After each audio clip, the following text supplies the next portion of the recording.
Okay, recording is on. Let's have our UNet presentation.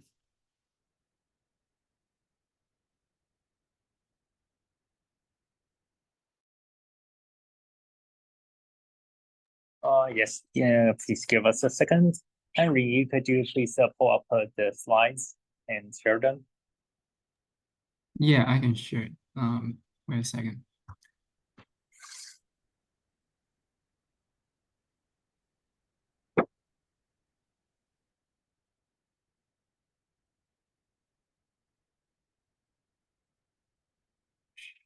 Oh, you need to turn the share on. What happened? Oh, Position. Okay.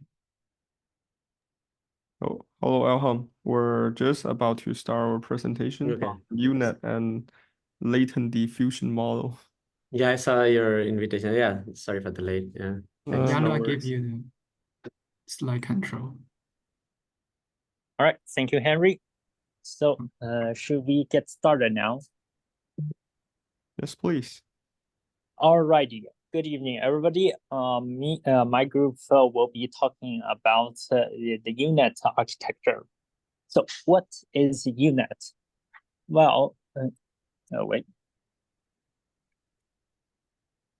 Are you sure you give me a slide control, Henry? The up and down arrow didn't work. Yeah, I think so. Oh, you have two accounts. The other one doesn't show up. Your other account. Okay, I will control it. Like you can ask me to. Okay, please go next.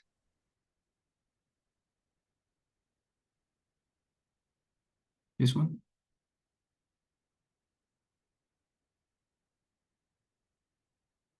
We can hear you. Sorry. Okay, so what is UNet? Well, UNet is a variant of a convolutional neural network that is dedicated to the task of image segmentation. It got its name from this unique structure here that looks like an U. Now, what is image segmentation? Well, image segmentation is processing an image to divide the constituents into different classes. So as you can see here, these are photos of a street, and up on top are the original input images, and on the bottom are the supposed the so-called segmentations. As you can see, the street is all pink, the vehicles are all blue, and the trees are all green. So these are what's called segmentation, and it's very helpful in tasks such as autonomous driving, where you wanted the vehicle to understand what is on the street at any given time. Right. This is a more accurate segmentation. And as you could see, it's a pretty clear representation of what a robot or what a robot would see in the real world. So now I shall walk you all through the different components of UNet. First, we have the encoders. Next, we have the bottleneck layer. And finally, we have the decoders. I'll be walking you all through what each of these parts mean. So first of all, we have the encoder layer. Now, this is similar to a standard convolutional neural network. As you could see in the slides here, the image gets steadily smaller while its dimension expands. This basically is the neural network extracting all the features from the original input image. So as you could see going down, the actual image size grew smaller, but the dimensions increase. So this is the neural network trying to understand what sort of features or elements are within this image. Next up, we have the bottleneck layer. This this layer signals the transition from the encoder part to the decoder part. First, we have feature extraction with preserving the spatial information. As you can see, the image size remains about the same, 32 versus 30 squares. Whereas the dimension increased by twice. And also we have when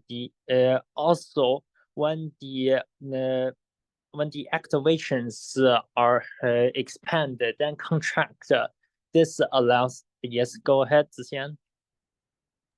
Why is the 2D images getting smaller and smaller? We have 32 by 32 and then 30 by 30, 28 by 20 here. Yes, that is due to the result of it's 3x3 convolution without padding. Then that would lead to a decrease around the outermost edges. Okay, thank you. All right. Now, so on the second part, when we have the expansion and then subsequent contraction in the dimension size, this is what is this bottleneck layer is for the purpose of what is known as the learning compression. So this is forcing the neural network to learn which sort of input data is relevant to the classification of the overall image. All right. Next up, we have the decoder. Now, this step is simply upsampling the feature map we have obtained from the encoding step, and upsampling it so that it would reflect the original input image tile. So as you could see here, the dimensions of dimensions are decreasing, but the area is steadily expanding to the final point at which it would match the size of the input image. Now, I haven't talked about what these green arrows that connect the encoder and decoder together. Henry would tell you what those connection paths mean. Okay, thank you for Yalu's presentation. Connection path basically is to map the features from the encoder to the decoder. Here's an example. The left side is the features extracted by the encoder, which is the bike in the real image. And then in the decoder, it extracts like a box, like the area contains the bike. And then the connection path, which is they aggregate them together. It maps the combine the features together. Yeah. So here's the training process. When they do training, they do like overlap, because in this case, like the orange box can access to some part of the blue box, and then it can gain some information. Like the black box is the whole image, and the orange and blue box are like part of it. If we don't have overlap, then the orange box will cannot gain any information from the blue box, which will decrease the accuracy. So here's the there's a big problem of this UNet. So as we can see here, the output size is 388 by 388, which is smaller than the input size. The input size is 572 times 572. So when we let it to predict a input image, there's for example, the yellow area is what we ask it to predict, and the input is the red rectangle. And then Yes, Zixian, what's your question? Yeah, so it appears that you have yellow square here, and in the 2 slides ago, you also have the orange and blue. What do these boxes mean, and what do they It's do? just a part, like when they do training, they just take part of, like they train each section by each section.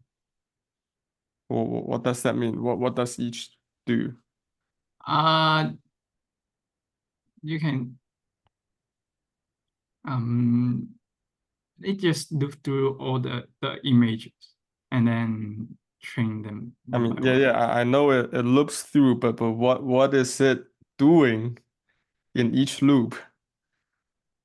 Oh, it just apply the unit, like here, the whole process. What Like, is the process? One word. like the input. No, one word. It's Okay. convolution. Okay. Yeah, the whole process is applying convolution. Yeah, because you have a kernel window. That is the kernel Yeah. window that you are sliding. Yeah. Okay, yeah. So yeah, when they do, they need to get a larger, like the blue one to predict the yellow one. That's so they need to do they didn't do padding in the paper. Instead, they use a mirroring. You can see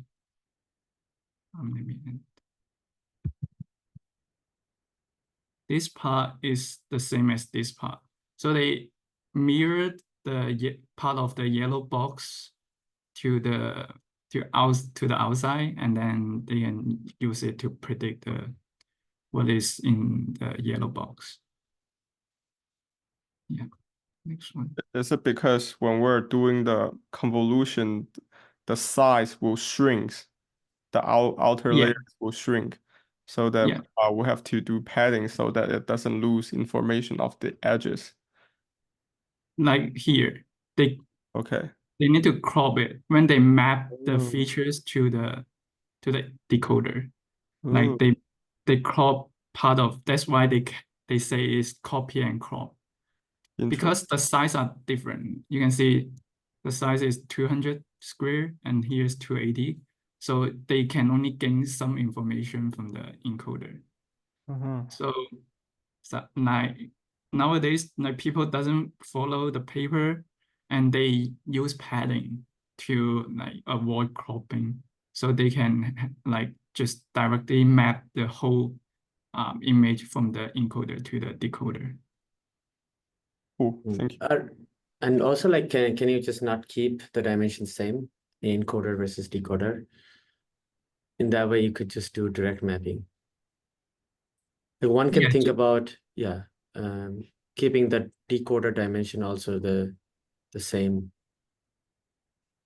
Yeah, that's just add padding. So for example, adding padding, here's like adding like 2 padding, then this will be 32 and this will be 32. When you up convolve, all will be the same.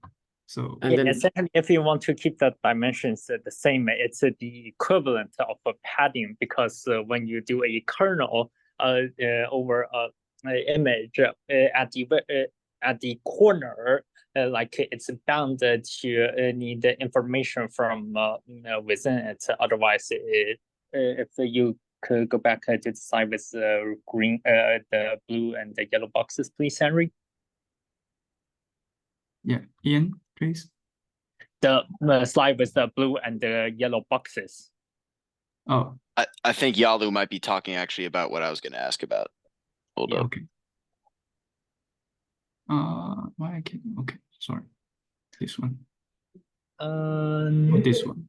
Yes. So if you see right here, when it's convolving at the corner of it, and you have a kernel of a size that is greater than just one by one, it's bound to have blanks in this part where, and you would need the information either way. So you could pad it with either zeros, or you could do what they have here, mirrors. Yeah. Right. So, yes. Yeah. Okay. So that's that is bound. So if you just don't want to pad anything here, and you want the blue box to just go at the edge of the original image, like you want the blue box over here to fit on the red boxes, then you will, by definition, you will have decrease the size of the output image by 1 at least. Ian, please. How do you stop the padding information from affecting your output, like making it look weird around the sides? Because if you're using padding, that means the padding is being used to calculate the output of the convolution every step down, right?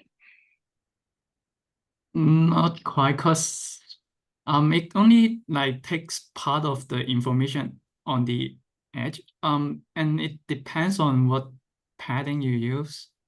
If you use 0 padding, then I don't think it only has like very minor effect. And if you use like some average padding, I forget the word, but it's calculating the average and fill out those blank space. It might have some problem, but I don't think it really matters because the image is large and the edge is not quite like what we focus on. Got it. Thank you.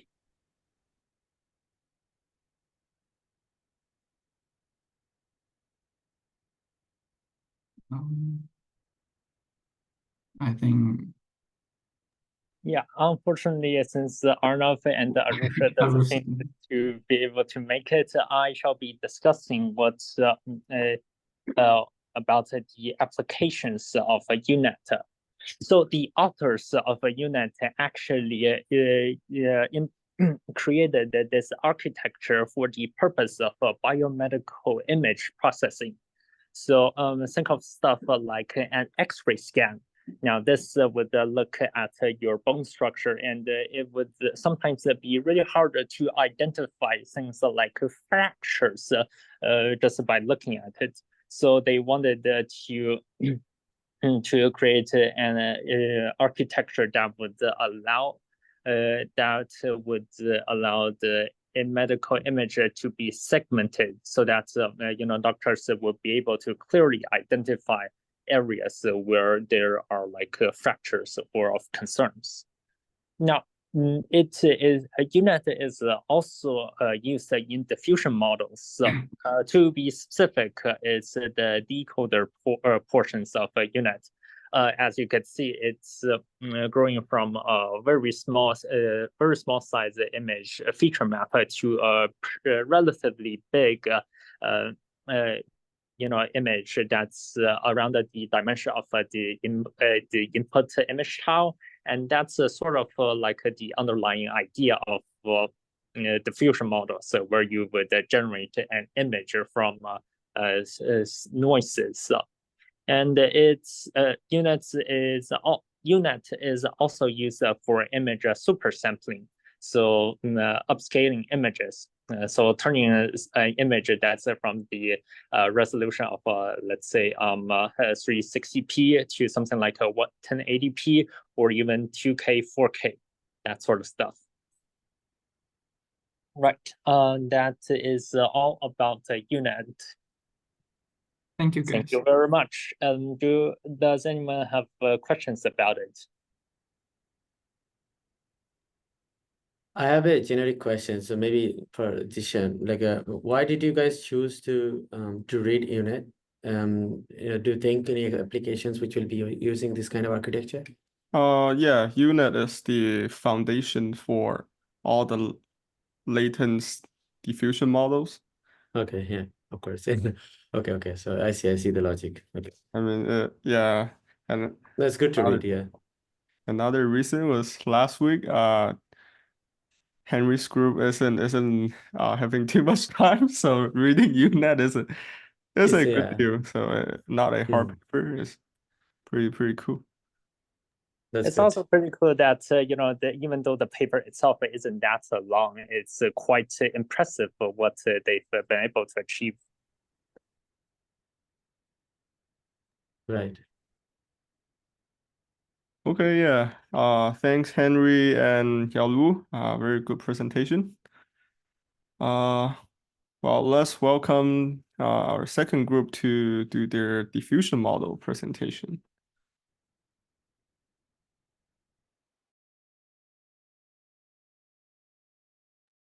Hello. Good job to first group. Thanks, guys. That was a cool presentation. And now our presentation is building on what you guys talked about with the UNet, because UNet is applied in the latent diffusion architecture. And so I'm gonna share my screen real quick.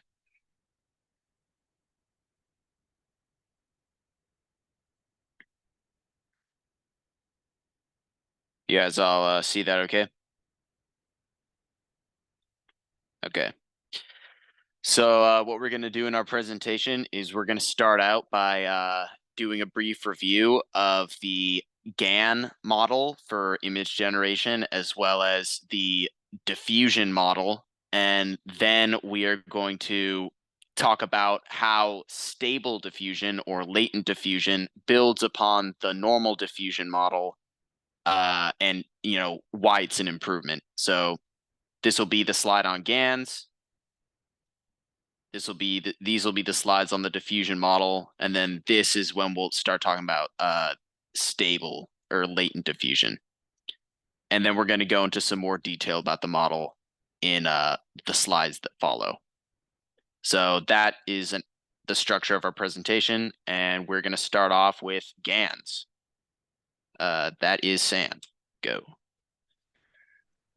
Okay, so GANs, or generative adversarial networks, consist of two submodels, a generator and a discriminator. The generator's job is to create fake samples, and the discriminator's job is to distinguish whether the given sample is real or fake compared to the training data, creating more realistic fake images progressively until it ultimately fools the discriminator into thinking it's a real sample. So the discriminator's training data comes from two sources, real data and fake data. The discriminator uses real data as positive examples during training. Fake data instances created by the generator are used as negative examples during training.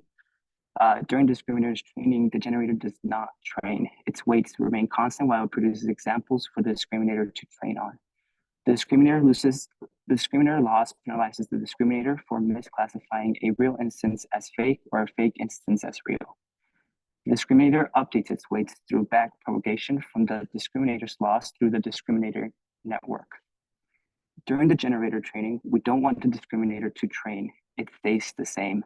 The generator loss penalizes the generator for producing a sample that the discriminator network classifies as fake.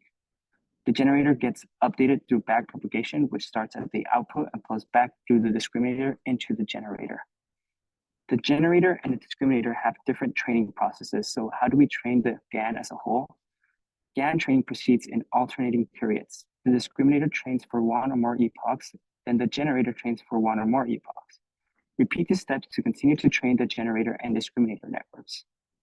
During training, the generator progressively becomes better at creating images that look real, while the discriminator becomes better at telling them apart. The process reaches equilibrium when the discriminator can no longer distinguish real images from fakes. And in the slide, we see in the real sample, we see a cat that's from the training data, and we see the generator creating fake sample, and we see that the discriminator can tell that the fake sample is a fake. It's just a scribble, and then going forward, it draws a scribble of a cat. And if you could go back a little bit. Yeah, it's just like, well, one more, go forward one. Yeah, it draws like a scribble of the cat. It's a fake. The discriminator can tell that it's a fake. And if we go one more. Yeah, so in this case, the discriminator can tell that the fake sample is a fake and classifies it as real. And The advantages for GANs are that they are capable of high-quality, fast samples because of its unsupervised learning. The disadvantage for GANs is that they struggle to encompass the full data distribution. GAN's inability to encompass the entire data distribution means the lack of diversity in generated images. As GANs aim to deceive the discriminator with realistic images, they tend to focus on perfecting just a few images rather than encompassing the entire training set. Essentially, even if the discriminator cannot distinguish all animals well and only accurately depict cats, there's no issue in deceiving the discriminator. Next. Okay, so now I'm gonna go over diffusion model generates how a diffusion model generates an image. But just to keep in mind, this is the, I'll say, normal diffusion model, not the latent one that this research paper actually talks about. That will be on the later end. But okay, so when training a diffusion model, we start from an image that is from our training set, and then we randomly generate noise that is based on Gaussian noise and add to that image to get the next one, which is the noisier one. And after doing this enough times, the image will just look like the one on the right, which just looks like random noise. And next slide. And this is where the diffusion model actually wants to achieve at the end, where it starts from noise from the left and have the image that we want, which is on the right. So for the separate part, which is the denoising part, this is where the model reverses each step of the process that was shown previously. So from noise to image, basically. And each step of the reverse process corresponds to a step in the forward process that would, so the number of steps in the noising part and the denoising part is equal to each other. And the goal is basically undoing the noise that was added in the step earlier. So each step in the reverse process has a unit, as the previous group explained, that was trained to take in the noisy image and bring it into a compressed version of itself, and then do some computation and also output the less noisy one. And it thinks like what was added to this image earlier to get the desired image step by step. Basically, in short, from noisy image, then UNet and less noisy image, and do this repeatedly, so on until we get the noiseless image. So the difference between the noise predicted by the UNet and the actual noise that was added earlier in the training step or the making the noise step, it is what is used to calculate the loss function. And you may be thinking it's quite impossible to train a model to predict some random noise, but predicting the noise that should be removed at each step is effectively as the same as removing the real parts of the image from the noise, which requires the model to have an understanding of what features constitutes the image or images in our training set. And next slide. Yeah, so once we've trained our model, you can just insert some random noise in the starting point, we would say that, and pass it through all of the units step by step to get a noise-free image that we want. So the advantage, oh, Zishan, yes. I have a question about previous slide. Mm-hmm. So you said the UNet is trying to predict the noise, and the noise is from the Gaussian noise. So I assume the Gaussian noise will be our ground truth. Yes, because especially for the training, because this is in the training context, so we want the model to still keep track of like the previous steps, so it can easily reverse back and forth to compare and contrast how good the, what's it called, the noise was added as well. So the noise is predictable using some equations. Is that correct? It's based on the Gaussian noise, which is still random, but yes, it does have some level of predictability. But in the end, after training the unit, because it's the like, what is it called? Based on probability. So after training it a few times, it should be able to generate images based on just purely random noise. Okay. Another question is, Yalu in his presentation at the end said that in each step it is only using UNet's decoder. Is it do you know, is it using the entire UNet or is it just the decoder? From my understanding, but I may be wrong, it's using the whole UNet process because it needs to be like, because especially in this step, we're checking each, each step, no, let me revise. Especially in this training part of the model, we need the whole UNet because we want to check every step of the UNet. And we want to check it from like full image, full image, full image. So especially when the UNet does the decompressing, the compressing and the decompressing, we want to compare the decompressed image rather than just compressed image, compressed image, compressed image. So we're using the whole UNet to do this diffusion model. Okay. Yeah, it seems like if we're only decoding the image will get larger and larger. Yeah. So yeah, we need the whole process to keep the same size in each step as well. Okay. Yeah. Any thoughts from Yalu, or do you agree or disagree?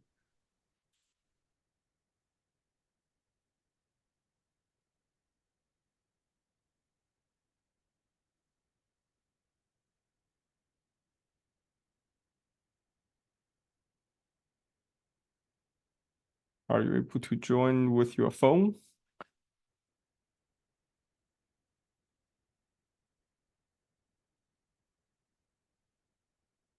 Okay, seems reasonable that the entire unit is used. Well, before Yalu is getting online, another question for Flavia is that is it using one unit or is it using a different unit between each step? It's using the same UNet model for each step. Yeah. Okay.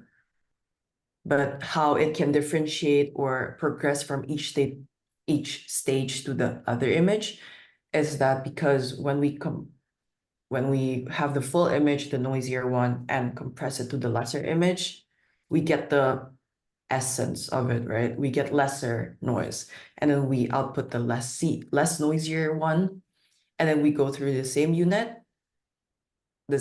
model, but now it can differentiate more of the noise from the real image. So that's why, even though we're still using the same UNet, the amount of like real image and noise that it can separate from each other is always different from each stage. Yeah. Okay, cool. Thank you. All right. Yeah, Um, so okay.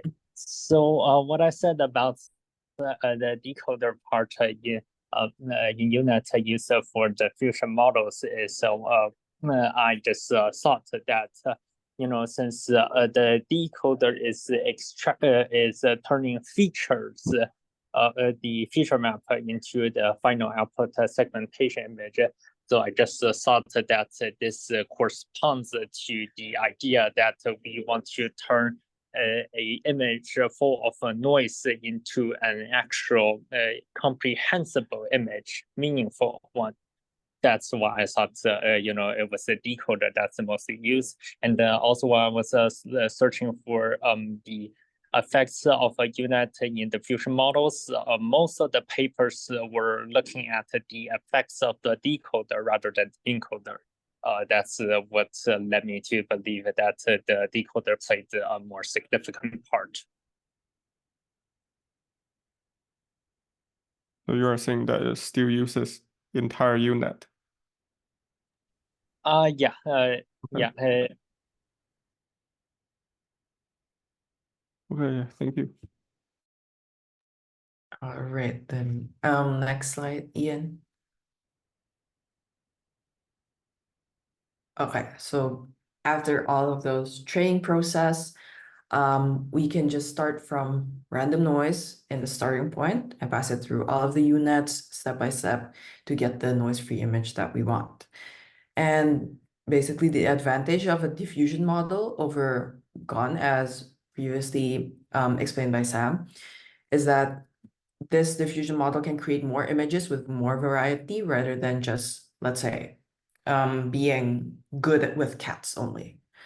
But however, this model has to process the whole image at each step instead of a condensed version of itself. So it does take a long time to generate images.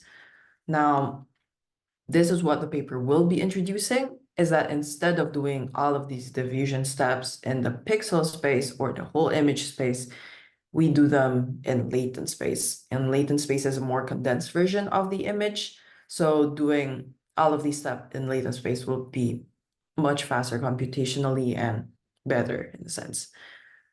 Yeah. So this is what the latent diffusion is doing the diffusion model, but in the latent space. Okay, Zishan. What is the input to your diffusion model? Do we have to give it some random noise? Oh, usually it's used for like text to image generator usually, but so we can just put in the text and then the model itself will have like the random noise image. So we start from there and then unit, and then the final image that is based on the prompt. Okay, yeah, but you didn't talk about the text part in your section, but I assume Yeah. it will come later, right? But it could be in different, it could be image to image as well, but basically the model like starts itself with random noise, basically that. Okay, thank you. Okay, so handing it off to Ian. Hello. All right, so we have a great model here with diffusion generation because it can produce a lot of variety, but as stated, it takes a long time because you have to process the images as images in their full dimensionality, which is a pain.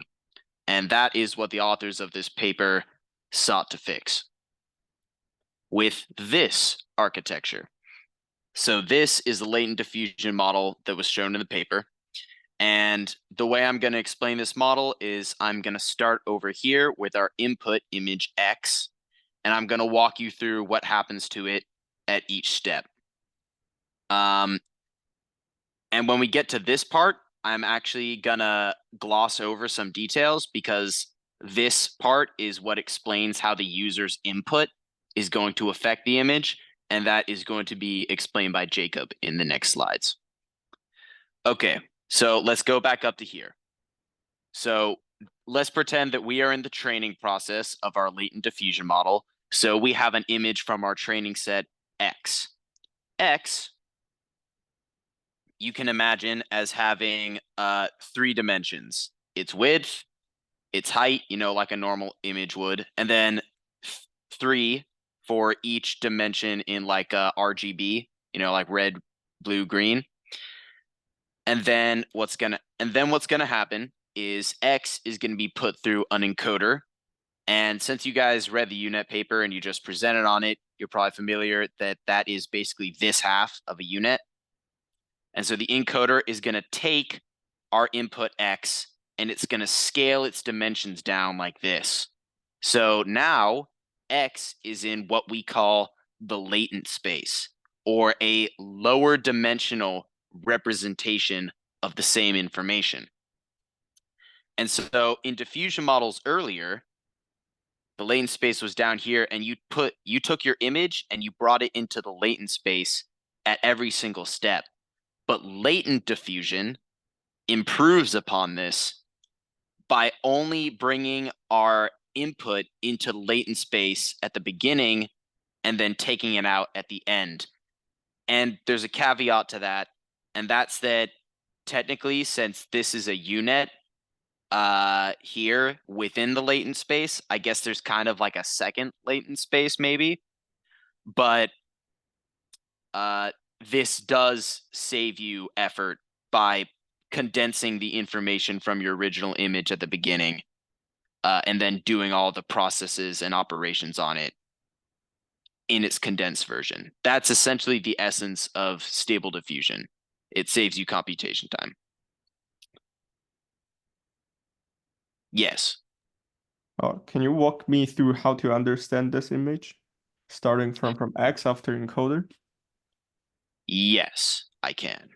So X goes through the encoder, and now it is in its latent space representation, Z. So then Z is going to go through the diffusion process that was talked about earlier. Just as a reminder, that is adding noise to the image at each time step. Time step is just a word I'm going to use to refer to each step where you add noise. So it does all of that, and you end up with this really noisy thing at the end. And that's ZT because it went through T rounds of noise addition. So this is at time step T. So now what's going to happen is we're going to do the second half of that diffusion model that we saw earlier, where each step is going to take away some of the noise from the image. So this is what it looks like in a single step of that denoising. That is the denoising unit is there's gonna be one denoising unit for every single noise addition in the forward process that happened earlier. Okay, that means T denoising units. So inside here, you notice that it says QKV, and that is because there are attention heads inside of this unit. And I would like to apologize because when Zishan reviewed our presentation last night, he did specifically ask to know exactly how the transformers here were incorporated with the decoder and encoder. However, I did not find the answer to that yet within the paper.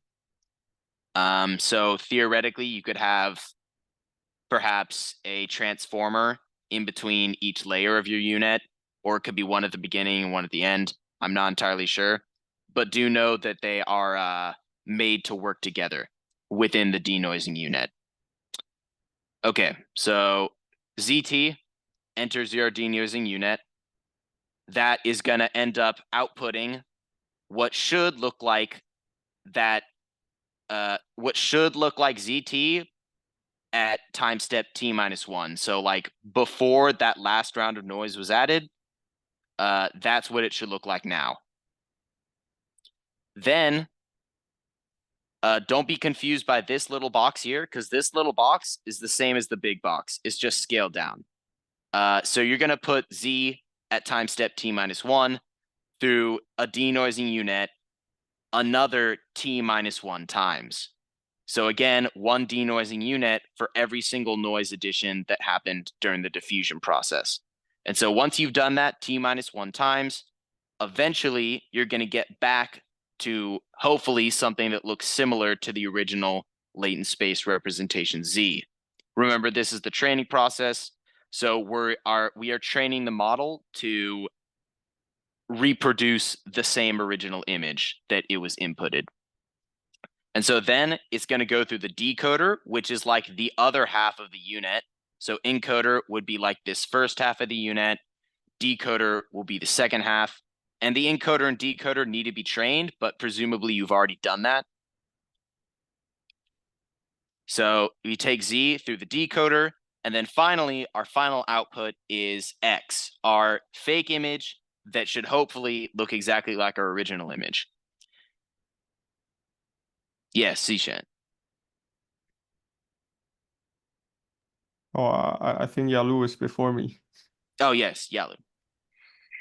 All right. So you said that the authors wanted to save space, so that's why we have a latent. It's in the input image is encoded into latent space representation Z. What makes Z save space compared to something like X? Does Z have less parameters, or is it just smaller than X? I am pretty sure it's less parameters, just like less total data used to encode the information in X. But now you're making me question it and making me nervous that I misread the paper. But that was the impression I got from all the stuff I read. Because they always talked about latent diffusion, saving on computation. Yeah, And because you have smaller images. And if you are using a smaller input size for your UNet, then you have less parameters.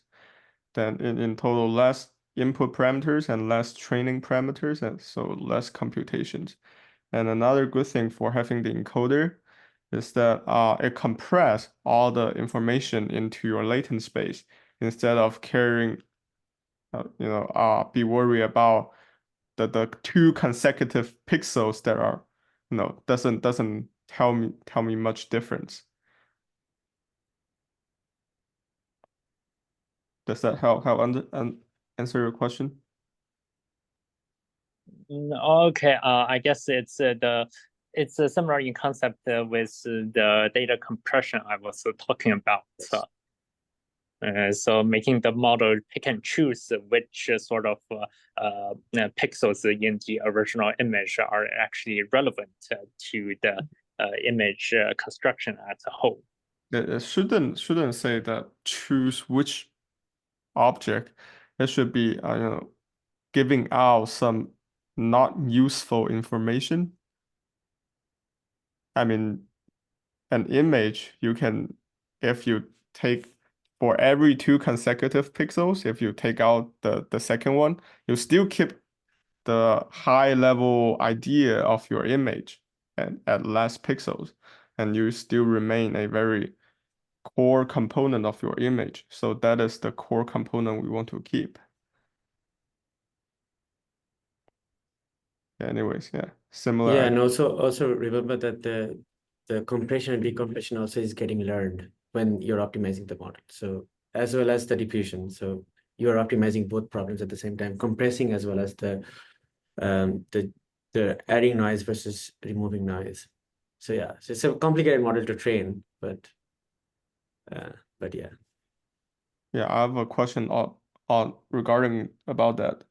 Well, Ian, you said that encoder and decoder, you said that if they are trained during the process of training your UNet, then is the encoder and decoder that are related to the X trained differently with the latent space, with the UNet, or are they trained together? I think they are trained separately, because I mean, I don't think it would make much sense to train them like have your model figuring out what the latent space representation is while it's also trying to train this to, create information from that representation. I could be wrong. I admit that's not necessarily something I saw explicitly said somewhere, but it makes sense that you would train these beforehand, like have a latent space representation in mind.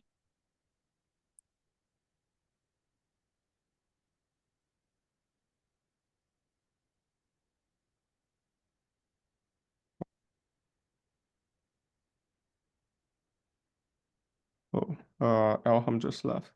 Okay, if you are unsure, probably shouldn't say that say anything. Probably just say you are unsure, because if you are unsure, then I'm unsure either. So You're right. My apologies. okay, let's skip that for now. Yeah, please continue. Okay, so after you're done training your model, you should be able to plug in noise and then end up getting a new image.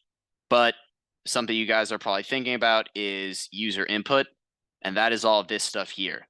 You'll have semantic maps, images, representations, and that can be applied to your model in a few different ways, and that is what Jacob is going to talk about. It is done through a process called cross-attention.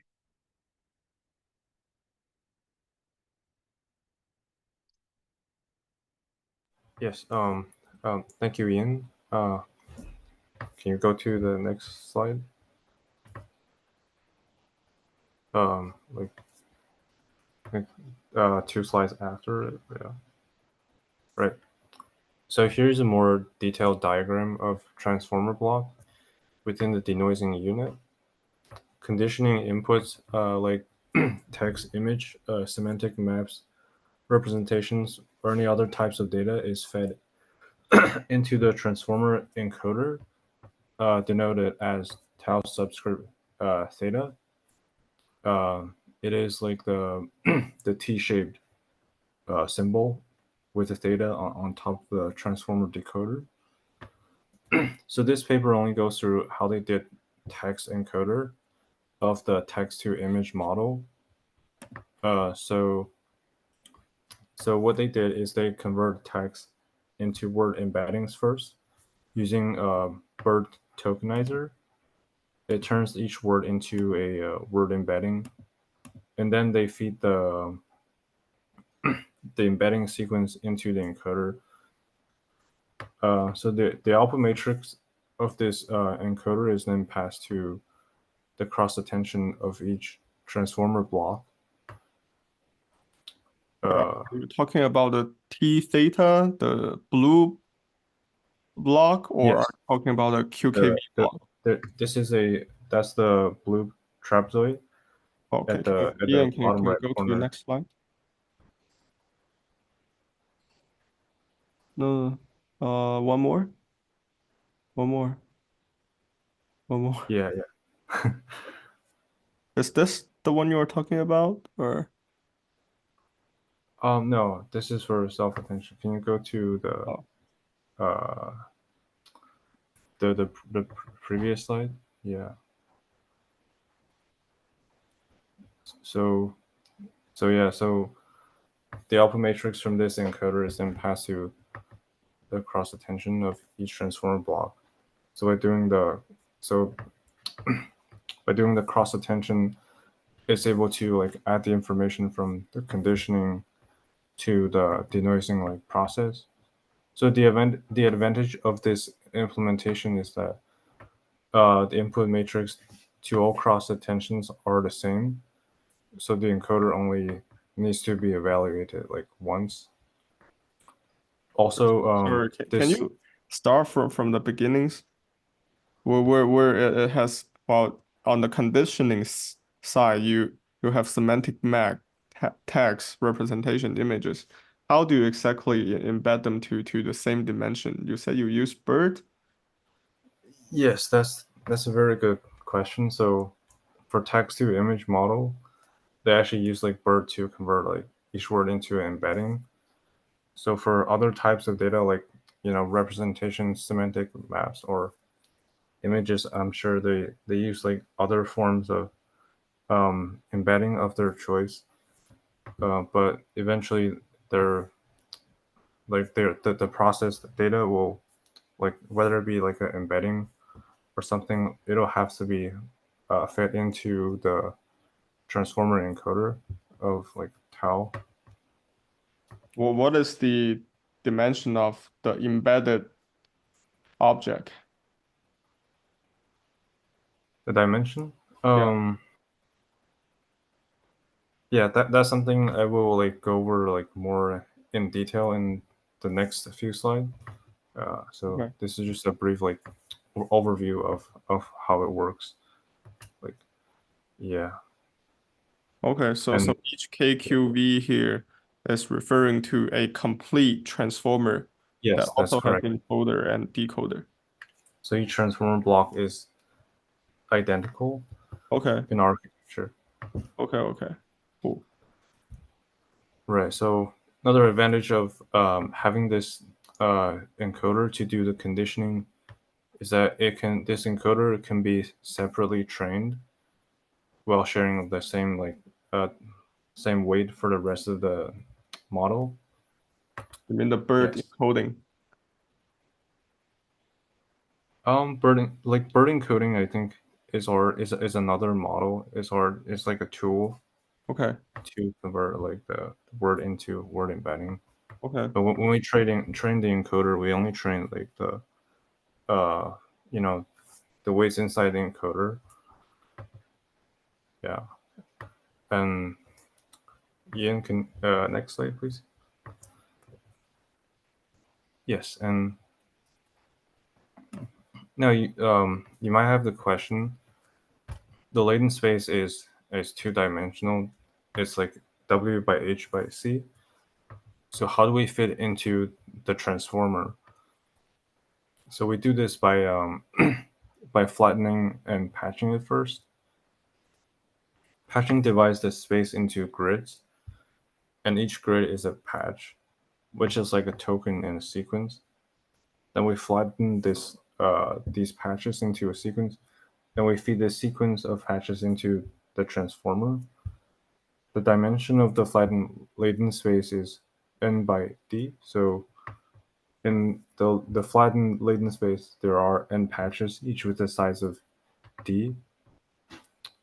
Also, note inside the self-attention, there is no masking. That's because this is different from like a text model. We need each patch to attend to all patches in the latent space instead of just the patches before it, like we did in processing text. And next slide. I have a question here. So you say you divide the entire image into patches. Do you split them pixel by pixel? No, this is not pixel by pixel. They're done like patching, so you have to divide it into like grids of image. Okay. And then one grid can be some, let's say 10 by 10. And then you convert the 10 by 10 into a vector space of dimension D.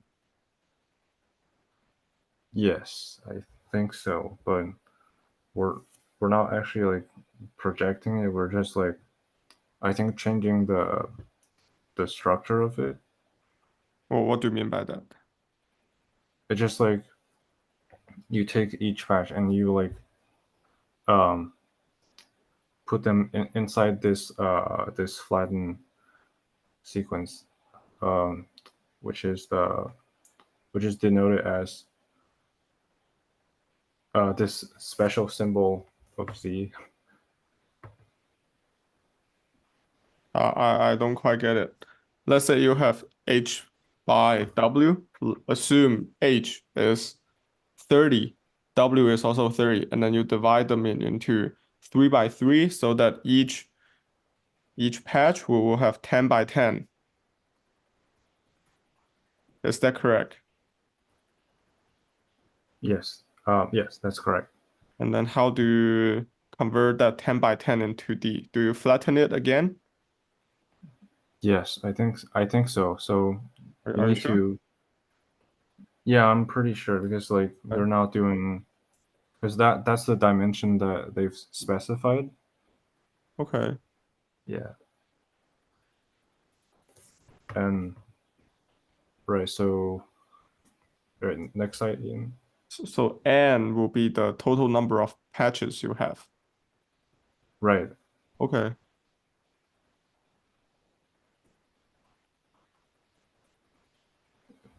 So here's some more details of the cross attention. So the output space from the self attention is passed in as Q to the cross attention module. And before that, you need to multiply a projection weight matrix W of Q. This will turn so this is a weight matrix, so it's trainable. And also the output matrix from the transformer encoder tau, which are these like yellow matrices in the bottom. These two are identical, which has a size of m by d sub tau, is multiplied by a projection matrix wk and wv. this will turn their dimension into m by d. Then they're passing as k and v respectively to the cross attention. So basically what this cross attention is doing is make each patch of the latent space attend to like all of the tokens in the output matrix from the transformer encoder. Yes. Does that kind of make sense, everyone? I have a question. Let's say I'm giving it my input text, draw a cat, and this is my input. And then would it be my Q or K or V? So draw a cat is your conditioning input. So Yes. it will first have to go through the transformer encoder. Okay. So it will be like these yellow vectors at the bottom. I right? thought these yellow vectors are done by this self-attention that is of the Oh no, decoder. right. So I forgot to like I forgot to like clarify a little bit more. So the output matrices from the self-attention is actually this green vector z in the on the left. So it's still the same dimension as when it was inputted into the self dimension. So yeah, that's how it works. Wait, so where does my prompt draw a cat go? Is it going to the encoder first, or is it going to the decoder first? It's going to the encoder first. So Okay, encoder will be my query then. no, it is not. Okay, okay. It will be fed into K and V before, like after multiplied by WK and WB. Okay, I see. Yeah. Okay, and then the green part is the latent space Yes. that is passed through the decoder. Right. Okay, yeah. Yeah, and the result of the cross attention will still be the same dimension as well, n by d. So it's still our flattened latent space, and this will be passed to the next transformer. Yes. Did it say how many layers of transformer? Yeah, I have to apologize. I haven't looked at how many transformers there are inside of each inside of the denoising unit. So I'll have to look into it to get like more like numbers. Yeah. And this is pretty much it for cross attention. And let's go to the next slide.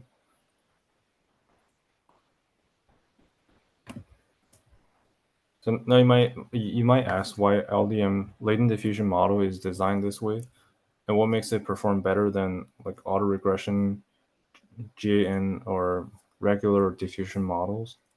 So within a natural image, there exists a lot of perceptually meaningless detail. These are very high frequency details that vary across only a few pixels, which make them not perceptible by human eyes. They contribute nothing to a perceptually high quality image. So perceptual compression removes these meaningless details from the image. Here's a more intuitive example with two images. They're the same image compressed using different image compression algorithm. So even they look identical, the right image has much fewer of these like perceptually meaningless details. Therefore, it only takes up 67 kilobytes of space versus 125 kilobytes for the left image. So with these, wait, sorry, I forgot to go to the next slide. Ian, can you go to the next slide? Right, so these are the two images I was talking about. Right. So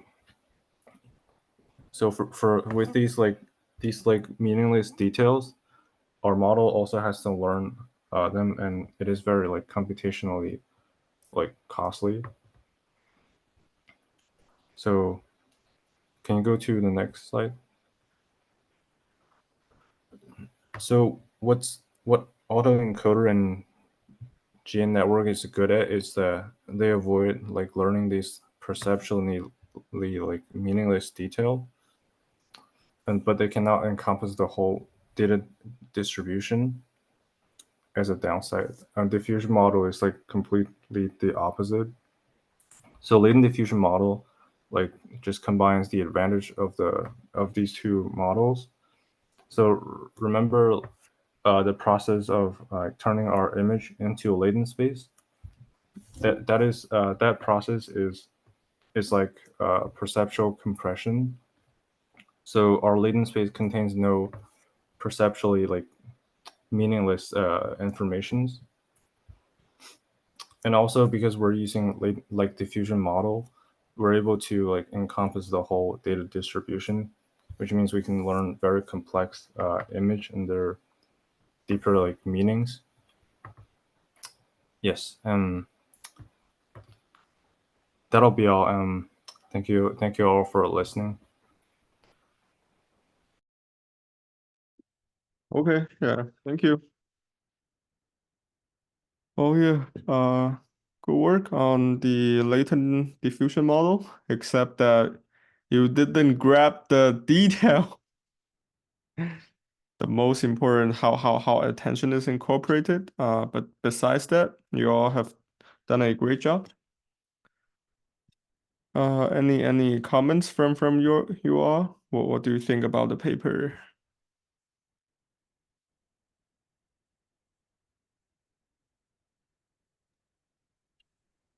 It definitely sounded like nonsense until I watched a video summary and whatnot.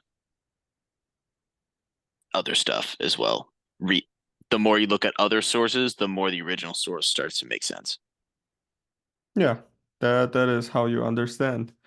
And particularly be aware of that many sources online that did not grab the core of the paper.